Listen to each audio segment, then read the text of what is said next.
नाज़िन घोड़ाबारी जी UC महर में 2008 दौरान गरीब माण्हुनि लाइ मैटर्निटी होम जी इमारत तामीर कई वई हुई, जेका गुज़िरियल केतिरनि ई सालनि खां मुकमल न थी सघी आहे। उन हवाले सां ॾिसूं था गुलाम हैदर खट्टी जी ही रिपोर्ट।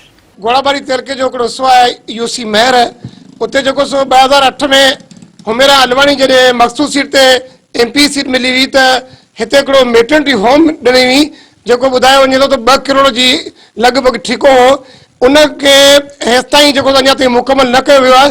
असीं तव्हांखे ॾेखारींदासीं त हीअ मैटर्निटी होम हिते राशगाह आहे ऐं तक़रीबन कोई 25 खां 30 जेके रूम आहिनि ज़बून हालत जी शिकारी में पियल आहे। इन हवाले सां हितां जा जेके ॻोठाणा आहिनि उन्हनि सां ॻाल्हि ॿोल कंदासीं त ही छो कहिड़ी वजह सां हीअ अध में रहिजी वियो आहे। 2008 में ॾिनो हो, इहो जेको कमु हलंदे पोइ आहिस्ते आहिस्ते बंदि थी वियो। हिते जा माण्हू जिन जी तक़रीबन एराज़ी यूनियन काउंसिल महर जी त 15-20 हज़ार आहे, पर माना जेको उहो हर सहूलियत खां महरूम आहिनि।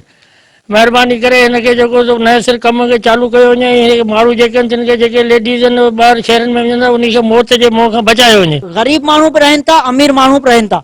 सोचियो जेकॾहिं हिकिड़ो गरीब माण्हू जंहिंजे घर में 10 किलो 5 किलो या 2 किलो अटो जेको आहे उहो ई महीने सिर नथो वठी सघे, त उहो हिकिड़ी गाॾीअ खे कीअं पैसा ॾेई सघंदो त आउं हितां खां खणी पेशेंट खे के जगह ते पुॼायां। ही इलाके में जेको पोइते पियल इलाइक़ो न हिते सहूलियत आहे, न रोड, न रस्ता, न तइलीमी इदारा आहिनि।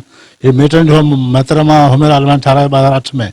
मखसूस सिटी जॾहिं MP थी तॾहिं ही हुन ॻोठाणे खे तोहफ़ो ॾिनो, पर 2 करोड़ जी लॻ सां हिकु तमीर थी, उहो मैटर्निटी होम तमीर थियो, पर उन जे बावजूदि उन कम खे अधेड़ में रोलर शिकार करे ठेकेदार गाइब थी वियो आहे। हींअर ताज़ो 2 ॾींहं थिया आहिनि इन डिलीवरी मसइले ते ऐं पंहिंजी नओं खणी वियुसि, जेको साकरे खणी वियुसि, वरी छटे खणी वियुसि, जंहिंजो कालर मूं छोकिरो जेको ॼाओ सो दफ़न कयो आहे, सिर्फ़ु हिन डिलीवरी मसइले ते।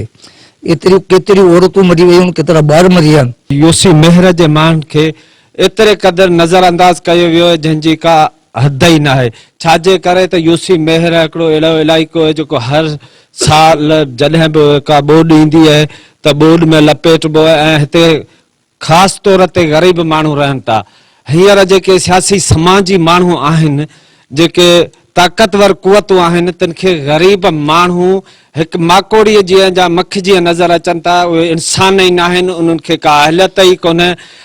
एजुकेशन जे लिहाज़ सां बि का बि सहूलियत असांजे यूसी में न आहे। ज़रूरत हिन ॻाल्हि जी आहे त वस वारनि खे सिंध गवर्नमेंट खे फौरी तौर एक्शन वठणु घुरिजे ऐं बिल्कुलु सर्वे करणु घुरिजे त आया ही ठीको कंहिंजे हवाले हो, कंहिंखे मिलियो ऐं इहे पैसा केॾा विया, छो कोन ठहियो आहे, हिन में कहिड़े माण्हुनि जा हथ मुलसनि। सो इन ई ॻाल्हि जी ज़रूरत आहे त सिंध गवर्नमेंट फौरी एक्शन वठी इन ग़रीब माण्हुनि सां तदारक कयो वञे।